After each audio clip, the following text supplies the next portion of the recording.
Imagine this. You pitch a partnership, a client says no, and suddenly you spend a week replaying every word, drafting long follow-ups, and carrying a knot of anxiety. It happens to the best of us, but what if a single 90-second move could turn that no into one clean piece of information you can act on? Today, I'm teaching 3 reverse requests: needs check, constraint flip, and timing ask, each built to protect dignity, avoid pressure, and deliver a verifiable micro-evidence item. Stick with me for 9 minutes, and I'll give you exact one-line scripts you can use in voice or text. Let's dive in. Quick framing. This is for low to medium stakes refusals. Things like polite declines from collaborators, clients who pause, or creators getting a not right now. Not for safety, legal, or medical situations. We'll follow the smallest correct rule. Ask exactly one reverse request, accept the answer, and finish with one micro-evidence item you can verify. No pressuring, no coaxing. Consent first always. Overview fast. Needs check asks, what would make this workable for you? Constraint flip turns vague objections into a specific limit we can test: budget, scope, or timing. Timing ask proposes a short, reversible window to retry, 24 to 72 hours. Decision rule, ask one reverse request, accept the response, and attach one verifiable micro-evidence item: a counteroffer, a stated constraint, or a calendar claim. Reverse number 1. Needs check. The point is, dignity first curiosity. You're not pushing, you're learning what would make it possible. Exact one-line voice script. I hear you. What would make this workable for you, even in a small way? Text script, short. Totally get it. What would make this workable for you in a small way? Warm variant for close relationships. I get the timing. What small change would make this doable for you? Neutral variant. Understood. If you could, what would need to be different to move forward? Firm but respectful. Okay, tell me one thing that would need to change for this to work. What counts as valid signals? A specific counteroffer, I can do X if we reduce Y, or a concrete limit, like I can add one call but not more. If the person declines to specify, accept that no and stop. The rule is one verifiable item: a counter, a hard limit, or a calendar claim you can check. Worked example A. You pitch a co-created project. They say no. Instead of arguing, you run a needs check. I hear you. What would make this workable for you in a small way? They reply, I don't have bandwidth for ongoing meetings, but I could record a 20-minute interview. That reply is micro-evidence, a specific counteroffer you can accept, decline, or test. You've converted drama into a decision. Proceed on the new terms or close cleanly. Reverse number 2. Constraint flip.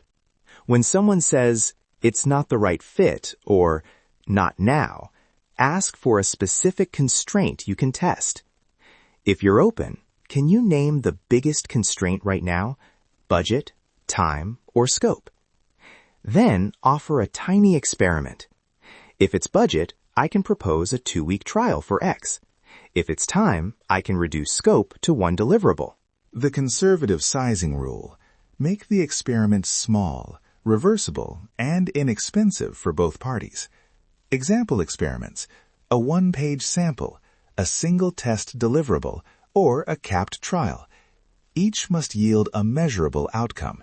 Did they open the trial, accept a price, or commit a resource? If they refuse to name a constraint, end and leave the door open respectfully. Worked example B. A client texts, not now. You reply with a constraint flip. Understood. Would you say the limit is budget, timing, or scope? Client, timing. You respond, okay, would a 2-week pilot with 1 deliverable be acceptable to evaluate timing? If they accept, that calendar claim or pilot agreement is your micro-evidence. If they say no, you accept the no and pause the chase. Reverse number 3. Timing ask. Use this when someone's interest exists, but timing is fuzzy. Offer a short, reversible window. Would you be open to revisiting this in 48 hours so we both have space to check availability?